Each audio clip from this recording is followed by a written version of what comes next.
So I just interviewed. I'm in Central Park. Girl, right by my job. Talk it out. I had this interview. I was here in the same spot, in the same position 8 months ago, and I was really, really discouraged. And this time was so different. I learned from my mistakes. I told myself I would never make mistakes again, and here I am. I feel like my dreams are coming true.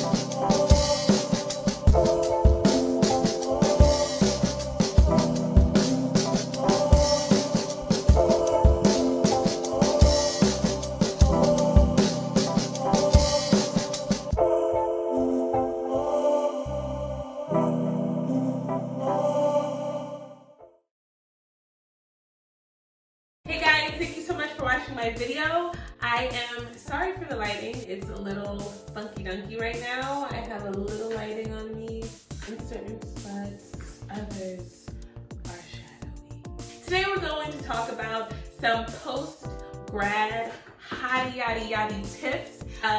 Megan Thee Stallion is a big part of my post-grad hottie success.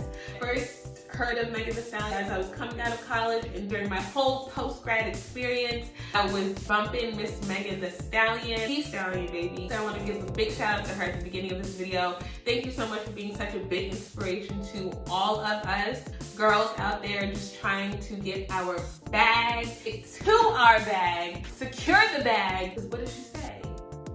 Put you in a minute. If he ever hit this, but still stop me. And bitch, why you still calling? And I look better than that hoe, that's why she made you block me. I like real hot girl shit. We're gonna be talking about some tips that helped me during my process getting to a spot that I never would have imagined myself to be at in college. So it's incredible to me that I am here, even in this small milestone, but I've done almost everything that I made a goal to do. And if I could do it, I'm a firm believer that you can do it too. So please make sure that you watch this video. Thank you so much to all the incredible subscribers I have. Woo! You see a couple clips from last year, and again, thank you so much for watching. And yeah, I feel like I have to record a makeup video for this look because it's very basic, but it's giving us a lot. You know what I mean? Just like this video if you want to see how I got this makeup look. How to be a post-grad hottie, okay?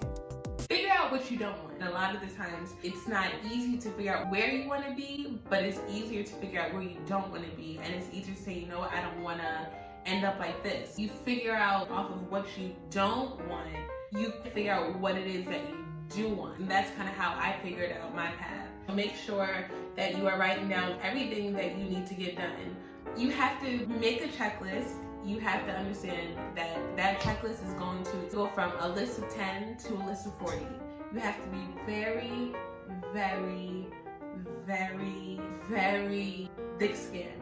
A lot of people are going to tell you, oh, you should really be a X, Y, and Z, or here's what really works for me, or here's what I should have done, and I'm telling you, so here's what you should do off of what I should have. You have to persevere and continue on with exactly what it is that you need. Another important tip is to understand that you are not going to go on this journey with everyone that you started with. As your thoughts continue to change and evolve and enter places that you have never even been in, everyone around you is not going on that same journey. Just because you love him, just because this one's your friend, that doesn't mean that they're going on the same journey you're going on with you. At the same time that you're experiencing these things are going to change. Major tip, your education has to continue. Some way, some shape, somehow, you have to continue to educate yourself. So whether it is that you are reading books, watching documentaries, you have these things tagged on your Explore page, maybe you have a daily app, but whatever it is, you have to continue educating yourself.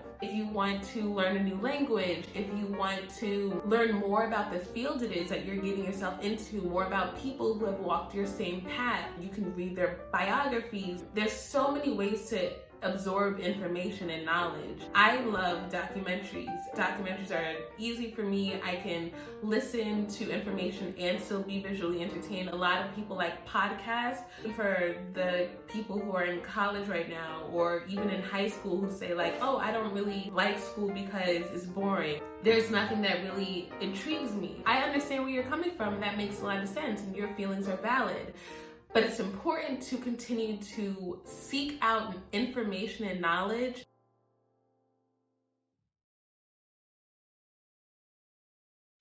Connect with people who are doing what you want to do. Ask them as many questions as you can. How did you do it? Where did you find this? Is there any website that when they tell you to do something and they say, hey, download LinkedIn, or hey, just reach out to this one person, make sure you do it. They're trying to help you. There are so many things I remember I could have done so differently had I don't know if I wasn't valuing people's help, or if I just didn't believe in myself enough to accept someone's help. There are just so many things I could have done where someone threw me the oop and I dropped it and I could have caught it because there was nothing to catch. Like, I had it.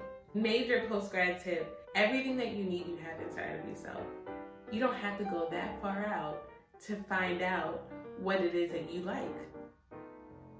It's already inside of you. You already know. Most things that you need, you already have inside of yourself. So it's just a matter of tapping into it and doing it.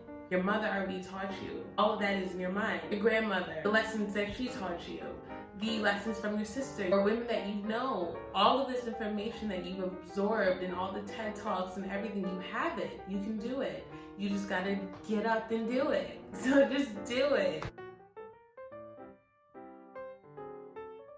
Hey guys, so I am here today. I actually had to film another day with the same makeup look, obviously. I just wanted to go ahead and again talk a little bit about the importance of going your hardest that first year after graduation. Time is kind of short. Student loans are around the corner, waiting for you, ready for you, whether you like it or not. And it's important to try and hit the ground running. My high school teacher, Miss Nicole Bailey Williams, make sure you check her out.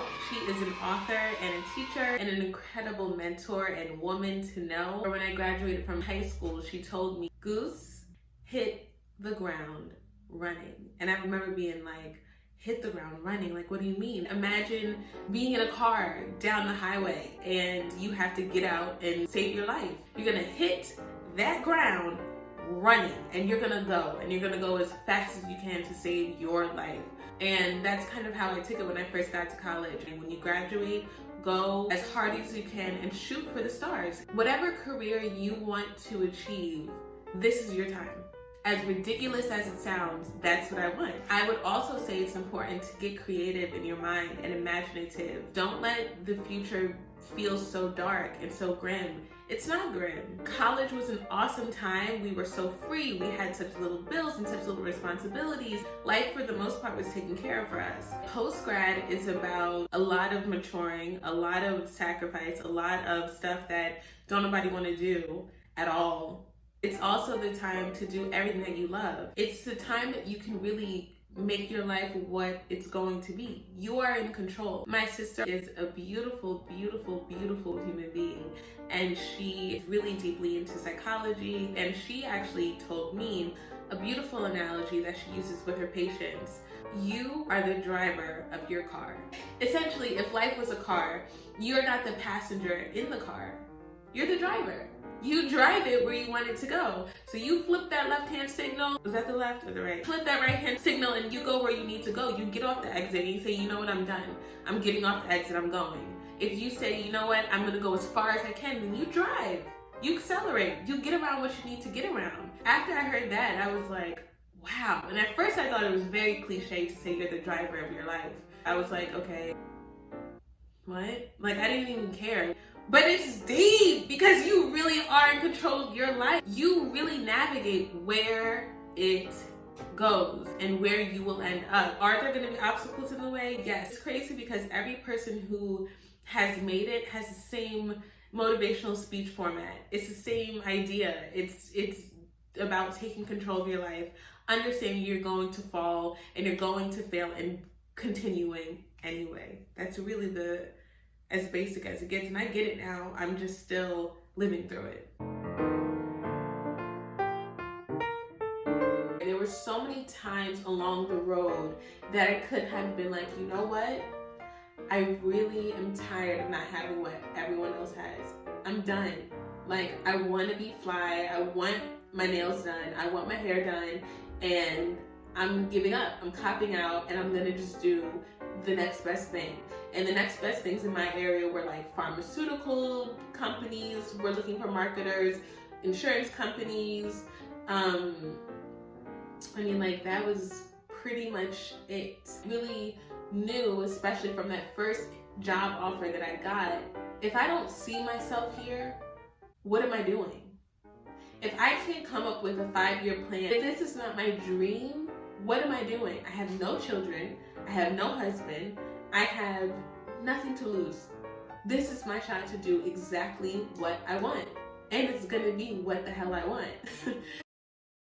I was home and I didn't have a job at all. Turned down the other job. It just wasn't enough for me. And that job was glamorous. I mean, the traveling alone and being on the resort is appealing enough. 3 times a year for a matter of weeks, and I was all of 22 years old, and the salary was good enough? Absolutely. But I just didn't like it. I also realized that people are either profit-driven or cause-driven. It just wasn't enough for me.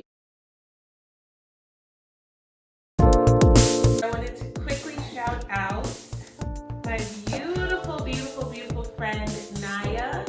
You can follow her. I'm going to put her at name somewhere in this video. She makes awesome candles that are all about healing and affirmation and just everything I'm about. So I'm about her. You know what I'm saying? Here are some of the beautiful cards. She sent me a box. And inside we have these awesome cards. Don't look at my nails. These are my quarantine nails. Don't be looking. She says, affirm and heal. Thank you truly isn't enough. My heart skips a beat every time someone believes in something I created.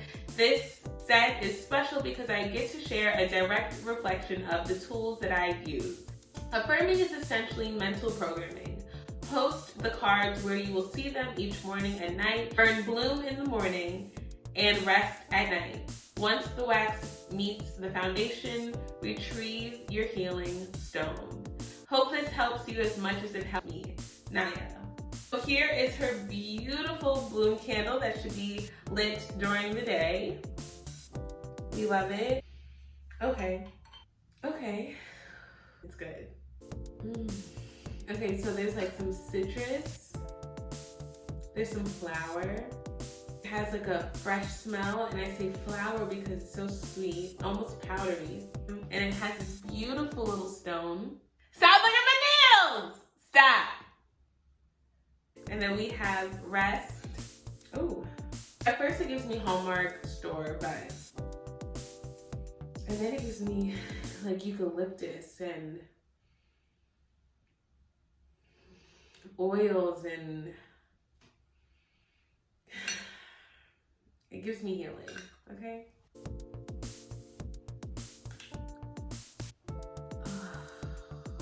Shut up. It smells so good. It's too good. It's just too good, you know? We want to thank her so much for sending me those 2 beautiful candles. So I just want to thank you guys again for watching this video. I didn't get to thank you the first time. Thank you so much. I am so thankful for all the people that I work with. The people that I know are dope. They are super duper talented. And so please make sure you show them some love. Please make sure that you like, rate, comment, and subscribe. Make sure you're back for next week's video. Next Sunday. Be easy on yourself, kind to yourself. Take it one day at a time. See you next week.